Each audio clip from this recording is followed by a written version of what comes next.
Hello, everyone. Thanks for tuning in to this episode of Conversations on Conflict.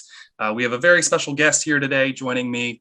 As always, I am your host, Ben Kreitzberg, and today I am joined by Hans Riemer, who is going to be speaking with me a little bit about, a variety of topics, hopefully, but Hans himself is a at-large member of Montgomery County Council, as well as a candidate for Montgomery County Executive. So I'm really excited to speak with you today, Hans. Thanks for joining me. Do you want to introduce yourself real quick for the folks watching? Thank you, Ben. I'm glad to be here. Yes, I'm one of the 4 at-large council members, so I represent the whole county, and I was first elected in 2010. My wife, Angela, and I live in Tacoma Park, and we got 2 boys. They're in middle school and elementary school, MCPS. And I'm running for county executive because I think the county needs forward-thinking leadership, and we need to be moving faster on a lot of key priorities, and I'm really grateful to be able to spend some time with you today. All right, yeah, absolutely. And thank you again for joining me today. And so I think I just want to sort of hop right into it with my first question for you, which is, I know you've been, part of Montgomery County Council since 2010, so coming up on over 10 years now. But you've been in the area, moved to Silver Spring in 2002, if I'm right about that. So, what's that? 2004, yeah. I moved 2004. Okay. 1995, and moved to Silver Spring in 2004. Gotcha. Well, so I know you've been very active in politics in Montgomery County over the past 10 to 12 years. But I know you've been that's not the beginning of your political career, and I know you've worked on Obama's campaign and have done a lot of cool things before that. So can you talk a little bit about the work you've done on other political campaigns in the past? Thank you. Well, I came to Washington to get involved in the fight to save Social Security, and it was an issue that I learned about as an intern when I was in college. I came to Washington, did an internship, grew up in California, and really felt passionately that Social Security is our country's most important anti-poverty program and really keeps families together. So in the late 90s, there was a real big effort to try to privatize Social Security, or to get rid of it, basically replace it with privatized investments. And I felt like that was not the right way for us to go. So I came to Washington, I started an organization, I built national campaigns, and we went to bat for Social Security, and we kind of got the Democrats all together on that, and then went toe-to-toe with the Republicans and the President Bush and the Republican Congress, and we were ultimately able to stop the privatization of Social Security. I went to Rock the Vote, and I did young voter engagement and helped organize young voters, mobilize them and register them to vote. And then, as you mentioned, I went to work for Barack Obama. And in the 2008 campaign, I had met Senator Obama, State Senator Obama, through my wife, and got to know him. And when he ran for president, I was really excited to be asked to come be the youth vote director for the campaign. So I packed up the car and waved goodbye to my wife and went off to Chicago for the early part of the presidential campaign, and had the thrilling opportunity to help an historic campaign, one of the most meaningful campaigns of our lifetimes, I think, engage young voters and help Barack Obama win. Then I came back home, worked for AARP, and then I ran for the county council, and I was elected in 2010. Wow, yeah, well, that's quite a laundry list of experiences that brought you to our humble county here. What are some things that you picked up along your experiences that sort of led you to where you are now, working with more local government? Well, when I grew up, my parents were very involved in the community. When there were teacher strikes in elementary school, my parents hosted the classrooms at home. My parents organized the PTA, and my parents were very involved in the ACLU. And I remember my mom bringing me to testify. She testified to the city council. So that was kind of like the dinner table conversation for us growing up. And I learned a real passion for social change. And I think after Michael Dukakis lost in 1984, that was had a big impact on me. It had a big impact on a lot of people, I think, in my generation, because the need for change that I was seeing, I grew up in Oakland, California, community that just was having a lot of challenges.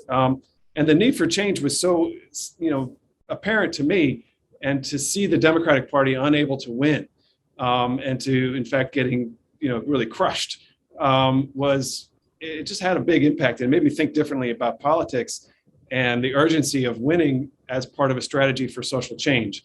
And so that is kind of what motivated my effort to join the political process and to get active around issues that I think really resonate with middle-class voters, social security, voter engagement. And so that has kind of been my calling, is not only making a big difference on social change issues, but doing that in a way that helps Democrats win. And so we can make decisions across a whole range of issues that are so important to the community. Mm-hmm. Yeah, absolutely. So let me, now I kind of want to get into sort of what my bread and butter is, which is conflict, right? We're the Conflict Resolution Center. And I think for a lot of people, politics is synonymous with conflict, right? That's kind of, what people think. It's the left versus right, Republicans versus Democrats. And I'm sure through your years and years of working in politics, you've had to navigate countless conflicts, with people in your party, as well as, trying to work with folks across the aisle. How have you learned to navigate that? Or are there skills that taken from your childhood that you said you were raised in a pretty active political family, so it's in your blood a little bit. Can you speak to that a little bit? First of all, politics is how we resolve conflict peacefully, and that's the core of it. The alternative to politics is violence, and we don't want to live in a community where violence is the way that power is upheld. So that's what democracy is all about, and democracy involves conflict, and generally that is healthy, that is necessary. I mean, there's no other way for people with different views to try to resolve whose view might be the one that's implemented, is through a democratic system and democratic process. So, I've never looked at politics as though conflict is to be avoided necessarily. I think it's important, otherwise it's not democracy. But at the same time, at the local level, for example, you have the opportunity to resolve conflict in a way that is win-win.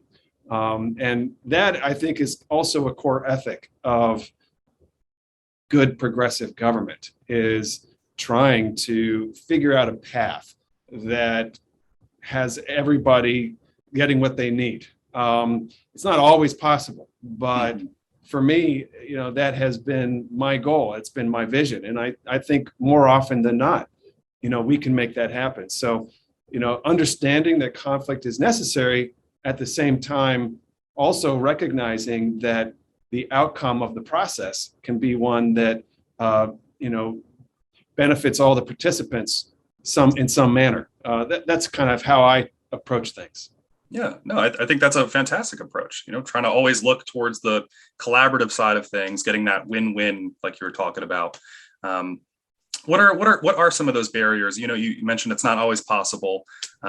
What are some of the most common barriers you see in trying to make that win-win happen? Well, sometimes you do have irreconcilable differences where, one group just the views or the policy issue just can't be squared with what a group might want. A lot of times economic interests are kind of behind that, because economic interests, sometimes can be win-win, or sometimes they're immutable.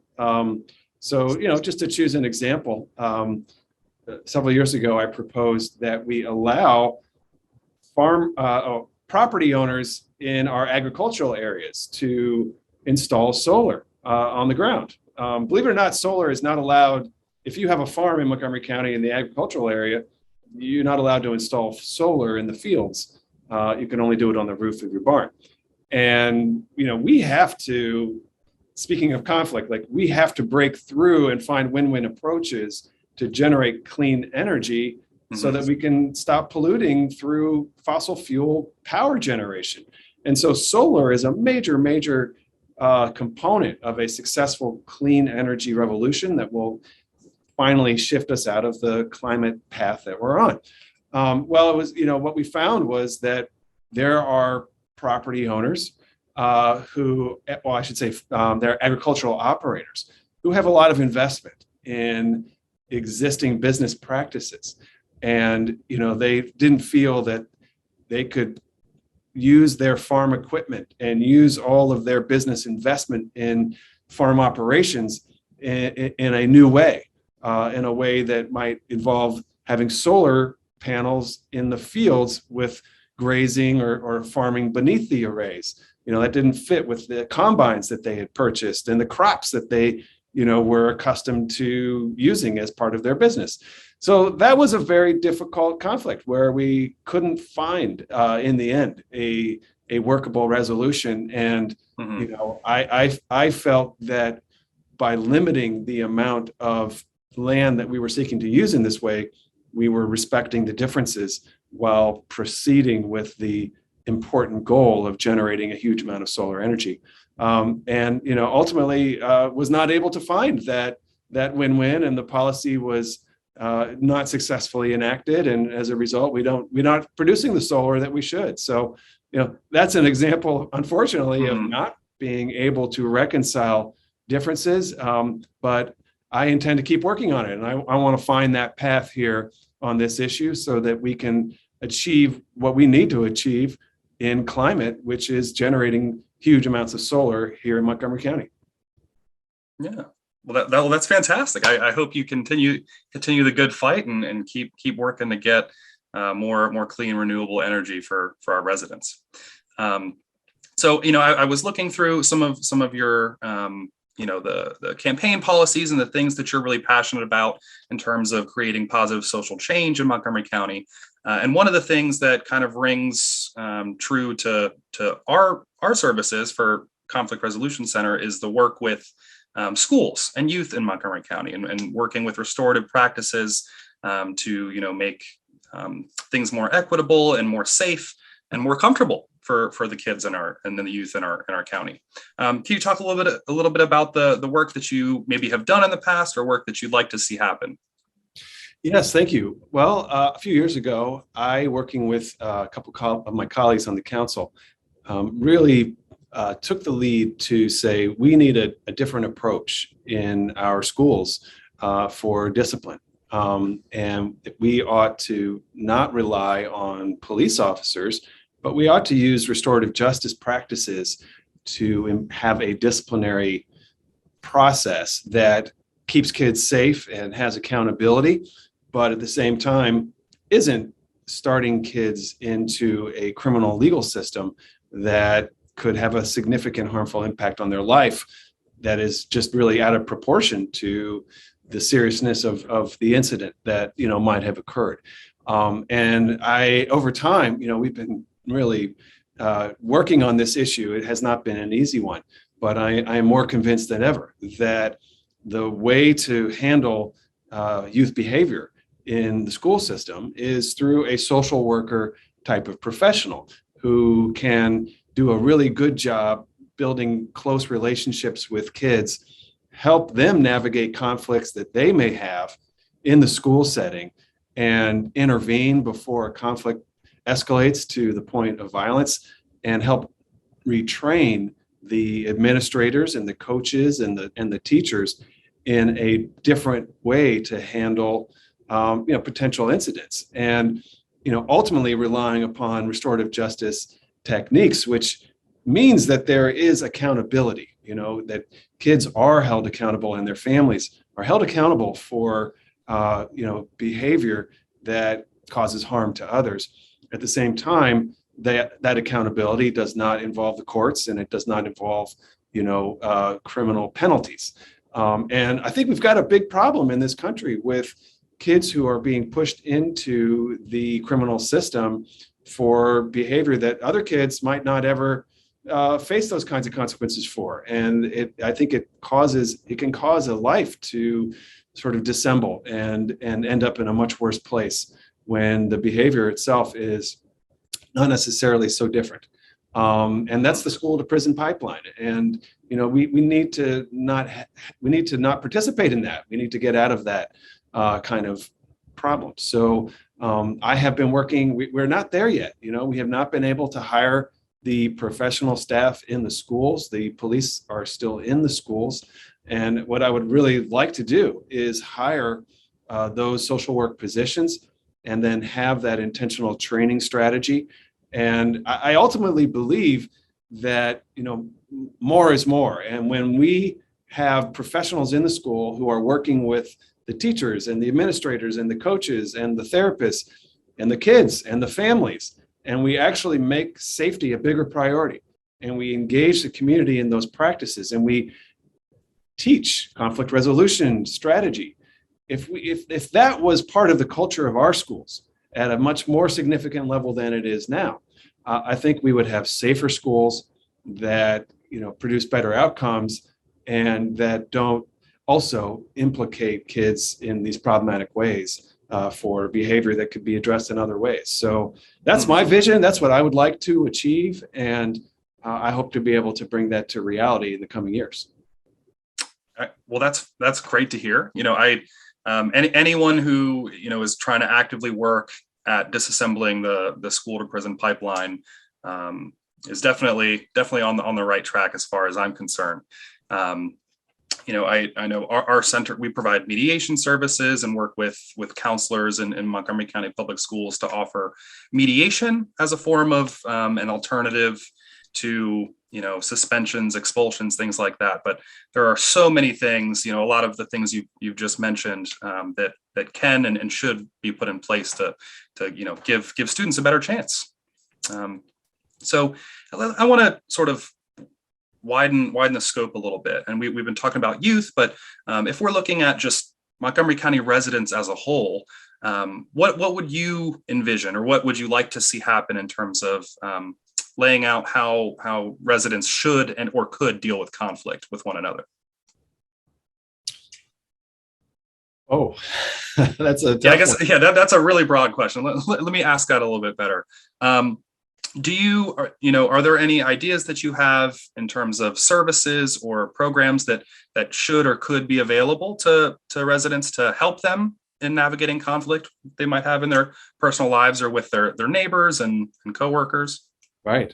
Well, one of the things that I have learned as a council member is about resources like the Conflict Resolution Center of Montgomery County.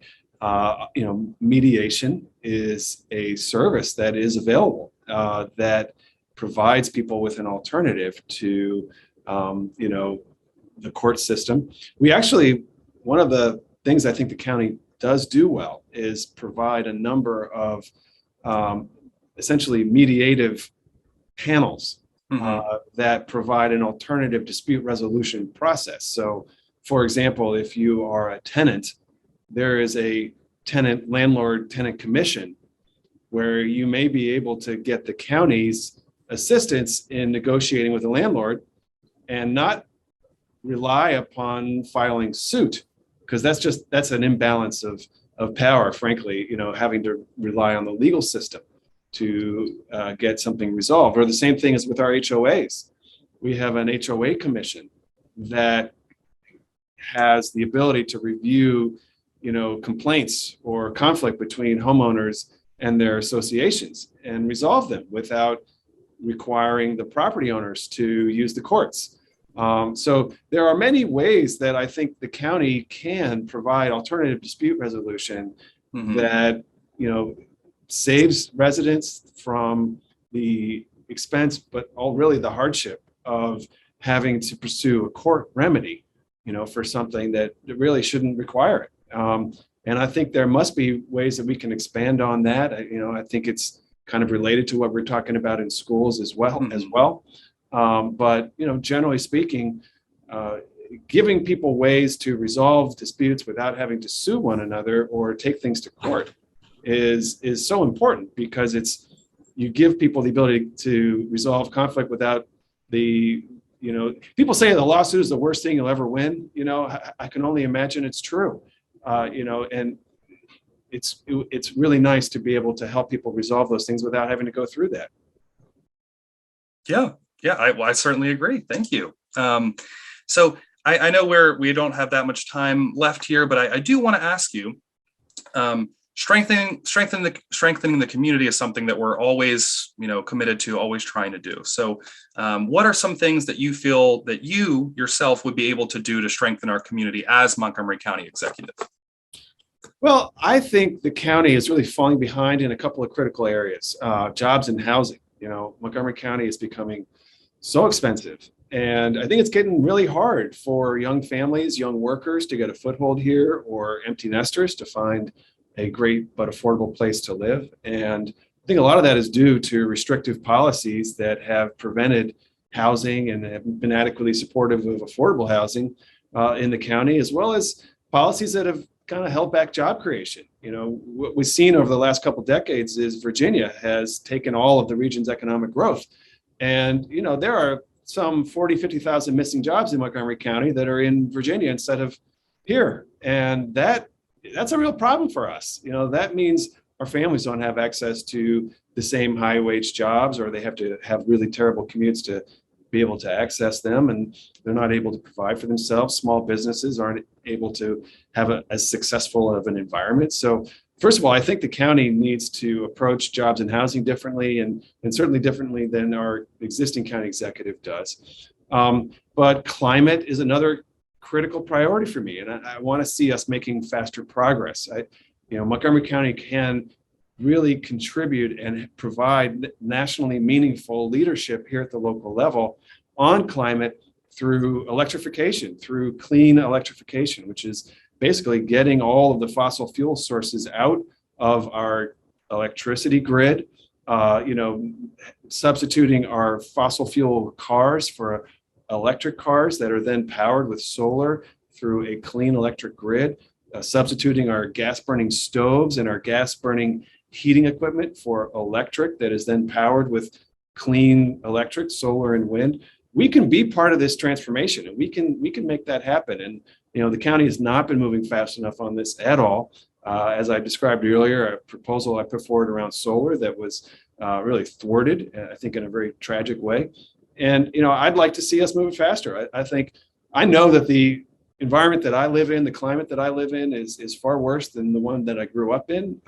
Things are getting worse, and we can turn that around. We actually can solve climate. I believe it or not, it is possible.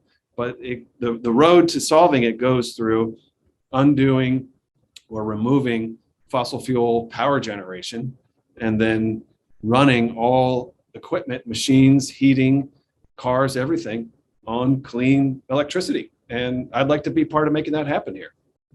Yeah, I love your confidence on that. It's nice to hear some optimism, when it comes to that area. I tell you, very refreshing. Exactly. Well, it is depressing when you think about the trend that we're on. But the good news is the technology is here now. The cost of solar and the cost of wind is so low now. It wasn't 20 years ago. And so really, and this is what the UN Global Climate Report just, has said very clearly, that we now have the tools within our reach, and it works. All we have to do is have the will to put these measures in place. And here in Montgomery County, that means large scale solar deployment. It means buildings transitioning to clean electric. It means we all transition our cars to electric, and then we charge them all with solar and wind. And that is a dynamic we can put in place. That's a boulder we can start rolling downhill here at the local level, and I'd like to make that happen. All right. Yeah, well, that's fantastic. I mean, I'd love to see that happen. So I know we're wrapping up here. So Hans, where can anyone watching this, where should they go to learn more about you, more about your campaign, about your policies? Where would he send them? Thank you, Ben. Our website is hansriemer.com, and on social media, I'm at Hans Riemer on Twitter and Instagram and Facebook. And the best thing to do is sign up for our email list. We put out a lot of good quality information. We do a Wonk Wednesdays. We do a deep dive on policy issues and the campaign platform. You can see the collection of those deep dives on policy on our website now, and consider joining. I'm a public finance candidate, so I'm not taking any funds from corporations or PACs, and I'm not taking any large donations, nothing larger than $250. And So I really appeal to the community to be part of our campaign and help us get across the finish line. All right. Well, thank you so much, Hans. I really appreciate you giving me some of your time today to hop on and speak with me. And for everyone watching, you can find all of those links he just mentioned in the description below. Be sure to check him out, check out his socials and his website. Is there anything else you want to say to the people watching, Hans, before we sign off today? Just that the Conflict Resolution Center is a really unique resource in the county, and it's been a privilege as a council member to be able to support it over the years. And I'm really happy to see your work continue to deepen and to grow. And thanks for providing an opportunity for the community to get a chance to know the candidates better. And I know you'll be interviewing all the candidates. And I appreciate your providing this resource, and thanks for what you do. Thank you, Hans. I appreciate that. And I want to thank everybody who is watching this and who tuned in to check out this Conversations on Conflict today. If you want to know more about the Conflict Resolution Center, you can always visit us online at crcmc.org. And if you want to schedule a mediation or figure out how to do that, you can always call our office as well at 301-652-0717. And with that, I want to give you one last thank you to everyone watching, and thank you to you, Hans. Have a great day, everybody. Take care. Thank you.